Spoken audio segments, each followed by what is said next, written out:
Thank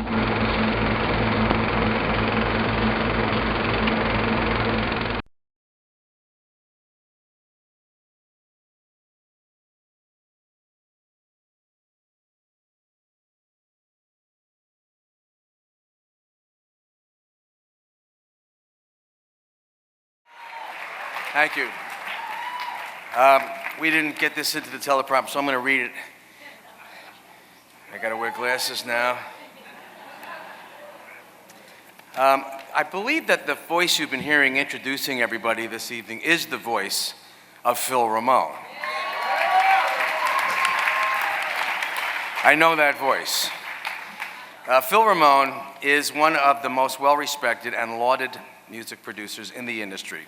34 Grammy nominations, 14 Grammy Awards, an Emmy, and numerous awards and honors to his credit.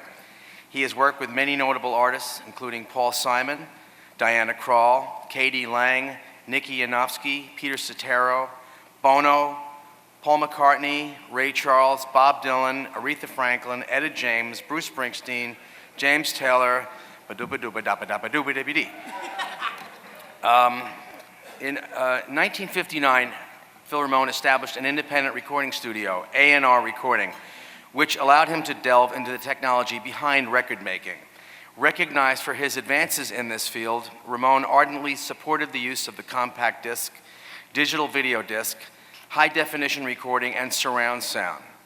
Appropriately, the first album ever released on a CD was Billy Joel's 52nd Street, which was a Phil Ramone production. I didn't write this shit, they gave me this. In 2004, he was a recipient of the first Grammy given for Best Surround Sound Album for Ray Charles' Genius Loves Company. As a young child in South Africa, Ramone was a musical prodigy, beginning to play the violin at age 3 and performing for Queen Elizabeth II at age 10. I didn't know that. You didn't tell me that. In the late 1940s, he trained as a classical violinist at the Juilliard School. You never told me that either. Ramone was music director. Now this is way cool. He was the music director at President Kennedy's famous birthday party in 1962 when Marilyn Monroe sang, "Happy birthday to you." That was Phil Ramone. I guess you could, look, there are actually ancient Sanskrit engravings in the Mesopotamian region showing a guy with a Yankee hat on adjusting what appears to be a primitive microphone, probably an early Shure 55S, for a girl group, probably the early Shirelles. And they think it's Phil Ramone. Phil is a producer who is perfect for a songwriter. I had made albums before I met Phil Ramone, but they just they didn't sound right. They didn't work. I wanted to use my own band. I'd met with other producers before I worked with Phil, and they didn't want to use my band. Oh, it was too rough. They're road dogs. They're not finessed enough, whatever. Phil heard my band. He loved my band. He wanted to work with my band. That was what my sound was. And Phil was also a guy who knew song construction. For a songwriter, it was a great marriage. A song like Just the Way You Are, when I wrote the song, I came into the studio and I had this idea for a song. Let's go over here and I'll do this. Check 1, 2. Is that Sean Payton on the drums? Hey, Sean, you were bad, man. You were a bad drummer. Anyway, so we had this song. It goes like this.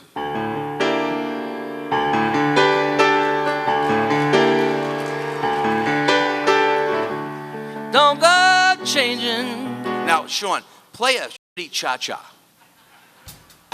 Cha-cha-cha. Yeah. This was the original beat. Don't go changing to try and please me. So we're all falling asleep. Everybody hated the thing. Phil says, why don't you play like a backwards samba? So we're these rock and roll guys. We go, what's a samba? And Phil comes on and he goes, boom, cha-doom, ba, like the Trogs tape. You've played it tonight. He got me together with Paul McCartney. He did some work with Paul. And we had just finished making an album. I think it was The Bridge. and I was talking about doing some classical stuff. He said, you should get together with Paul. He hooks me up. So Paul McCartney is going to come over my house. So I go out, I get like water, mineral water, organic, natural, healthy crap, put it all in. And Paul McCartney's going to come over. I don't want the guy to get thirsty. He'll go in the fridge, he'll get a glass of water, a bottle of water. And I look at my fridge, and there's like some turkey breast, and meatballs, and some chicken. And all of a sudden, it starts to look like Jeffrey Dahmer's refrigerator to me. So what if Paul opens my refrigerator and sees body parts?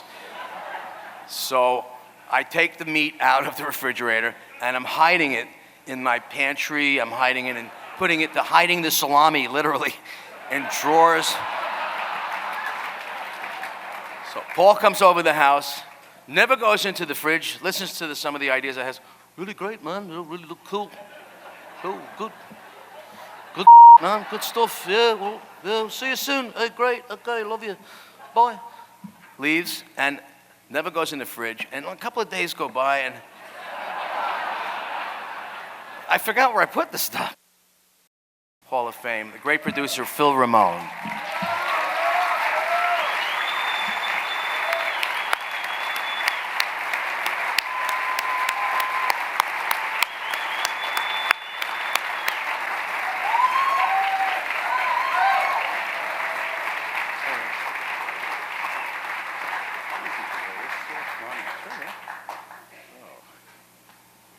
Well,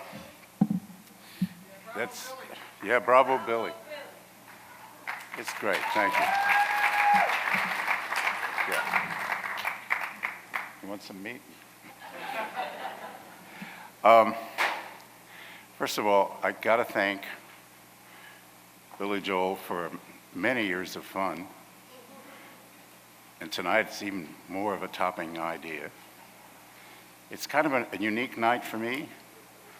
The two guys that probably have contributed an awful lot to what producers do, Paul Simon, Billy Joel. How come you didn't do Still Crazy? Oh, wrong piano. Wrong piano, okay. It's so weird for me because I've been honored to produce this show for about 7 years. Yes, it is me off stage. I have to play many roles. After the show, you'll see me sweeping. It's okay. Or tune the bass, whatever's in. But it started in the early 60s with Hal David and Burt Bacharach. And I owe so much to that. They let me engineer, which is what it had developed into, Dionne Warwick. They're the first guys to ever put my name on a record. That was important. Tom Dowd said, if you get your name on a record, you got a shot. And I thank you. Eat the mic, eat the mic. Eat the mic? Okay. Jokes aren't working. And then came Peter, Paul, and Mary, and a guy named Harry Nilsson through John Barry gave me my first movie. And we made a little record called Everybody's Talking. It moves on because I meet Phoebe Snow, and then Paul comes around. We do Me and Julio, and I figure I'll never see him again. I mean, 3 instruments, and that's a hit. But I learned more about the patience from the Tom Dowds of the world, and the people who really, I think, have given us all of the music that you hear. I'm so honored because tonight I feel really touched because songwriters have been sort of my lucky charm. I've stepped in a lot of good circles of wonderful, wonderful music.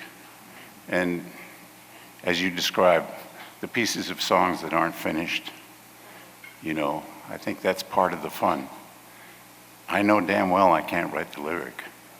I'm still confused over all these years that you write something, and I'm thinking about what kind of lyric could that be?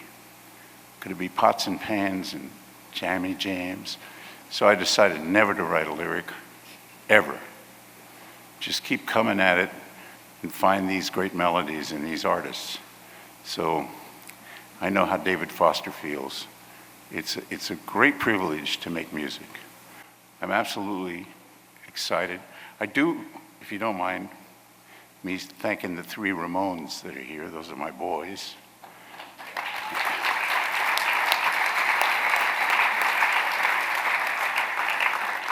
And, well, Karen Ramone and I have been married a long time.